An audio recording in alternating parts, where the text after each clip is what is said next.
Hello, brothers and sisters. Hey, thanks for joining me again today. One of the biggest stories in the UK and the US, I think, right now is BBC apologizes for deceptively edited January 6th video. Says was unintentional and will fight Trump lawsuit. All right. I already made a video about it, how it was shameful that the BBC did what they did, and they 100% put their thumb on the scale against Donald Trump because they just don't like him. The BBC, as Trump and Carolyn Levitt, his press secretary, have said, the BBC isn't really a news organization anymore. It's a propaganda arm of leftists in the UK, well, and in the US. Tell me if I'm wrong. A lot of their stories seem to lean left. This fits in perfectly with Trump's narrative. All the fake news is out against him. And this was 100% fake news. Tell me if you think I'm wrong on that. I did the other video about it, so my thoughts on it are already out there. So what did Trump do? He gave the BBC until today, Friday, to do three things. Trump's solicitors sent the BBC a legal demand, and I'm not a lawyer, but I think that's what it was. And it was really three things, if I remember right. It was they wanted a public apology. Well, it looks like they got the public apology. So that's good. We'll read more and see what the BBC commissioner said. And they did also have the resignations of the head of the BBC and the head of BBC News. So that's also a good start. But he didn't actually ask for that. He also asked for a full retraction. Now, the BBC has not said anything that I have seen about a retraction yet. Maybe it'll be in this story. But they have said that they would no longer play that Panorama documentary. But I do think a couple of years ago, they did use the same clip, even after they knew it was problematic on, I think it was Newsnight. The BBC just loves to bash Trump and push the leftist ideology. So no retraction yet. And the third thing was he said he's been defamed and there's actual harm, and he wanted the BBC to pay him some sort of recompense for that. He wanted them to make him an offer on a monetary settlement. Well, it looks like they're going to fight that lawsuit and they're not going to pay him, which will be interesting because Trump's had good luck with this sort of lawsuit in the past. And everyone knows he's one of the most litigious people in the world. He's been suing people and getting sued by people for decades. He's no stranger to doing that. Let's see what else they're saying here about this story. President Donald Trump is suing the BBC after it was discovered that the network deceptively edited a documentary video to make it appear that he incited a riot on January 6th.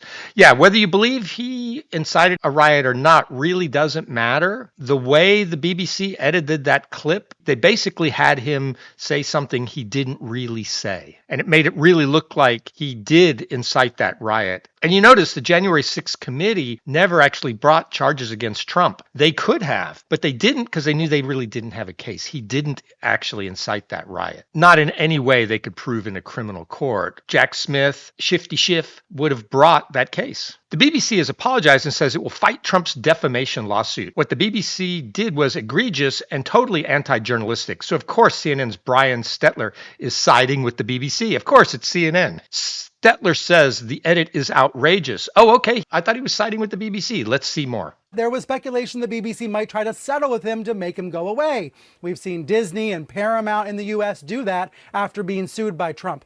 My interpretation of this, though, Max, is that the BBC is signaling it will not immediately fold. Instead, it is willing to fight. If the president does sue, the BBC is willing to fight.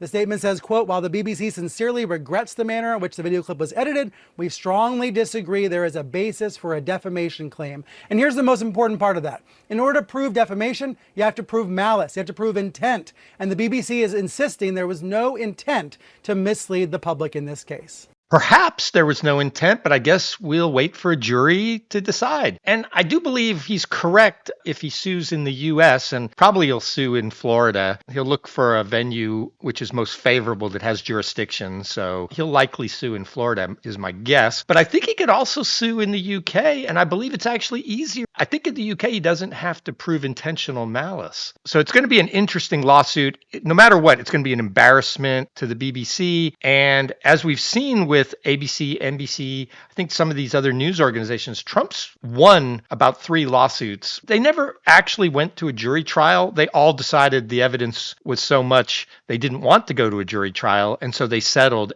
And I don't think Trump will get $1 billion, but he's likely to get millions. What we're seeing right now is really just a negotiation between Trump and the BBC on what this amount will be. And it will be interesting to see what the UK government does, because the BBC gets most of its funding from the people in the UK. It is really a mouthpiece of the government. And so the government may get involved, and who knows, Trump may pressure the government and they may bring pressure on the BBC. So this is going to be very, very interesting. Let's see what other people said. Potato can't write straight news. Western Lensman said, Brian's purported job is to report on the media. Brian's actual job is to defend media's deceptions.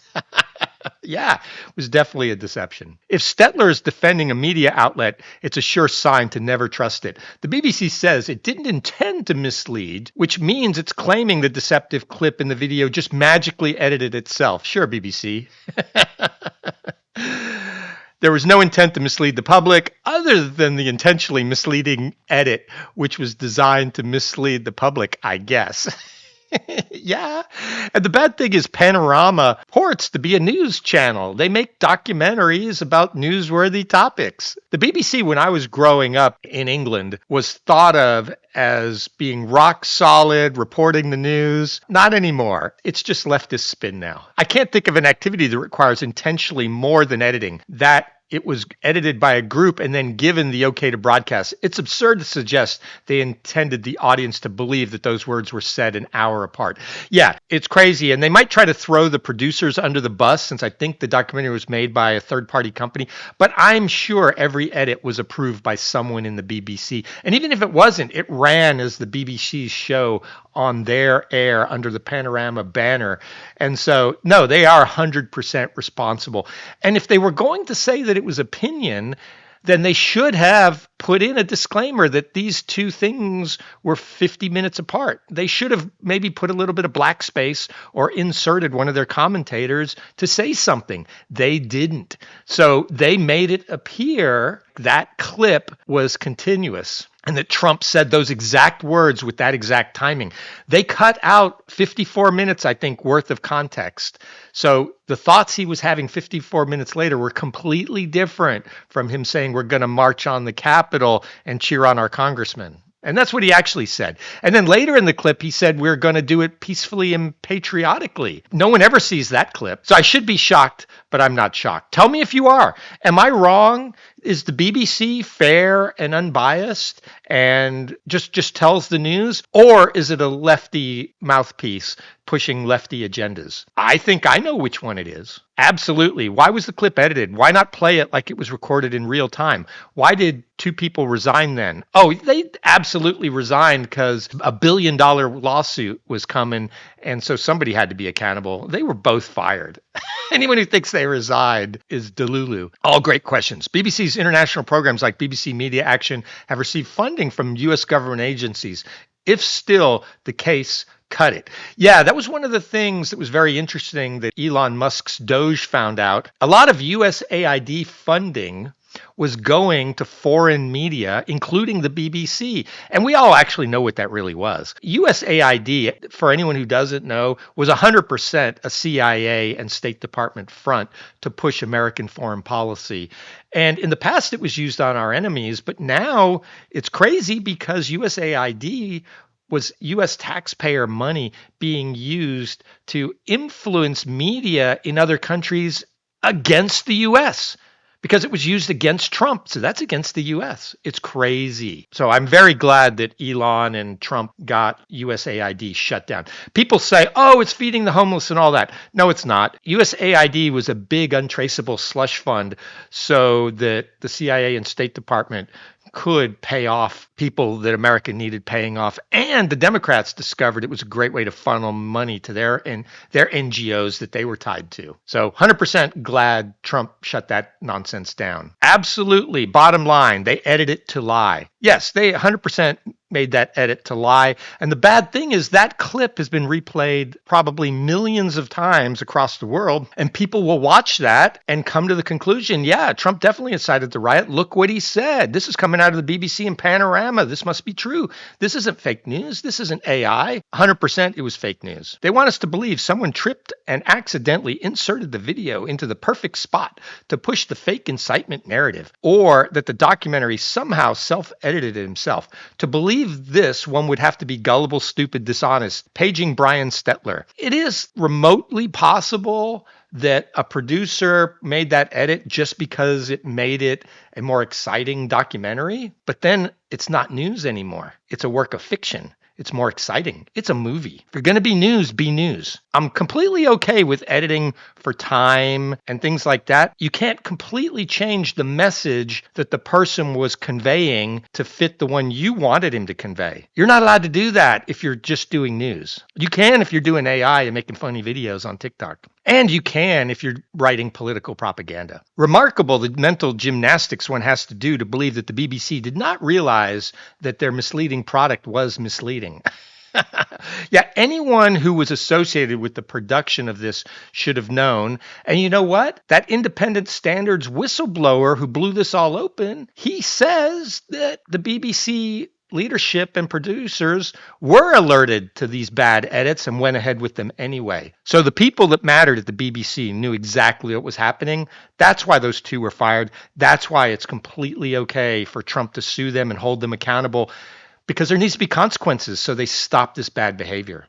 We intentionally created a misleading edit that intentionally misled people, but we totally weren't trying to mislead people. I like the comments here from X. Their defense is also intentionally misleading. It's misleadings all the way down. The intention was to convince the public and not get caught misleading the public. Stetler misread that. I fixed it for him.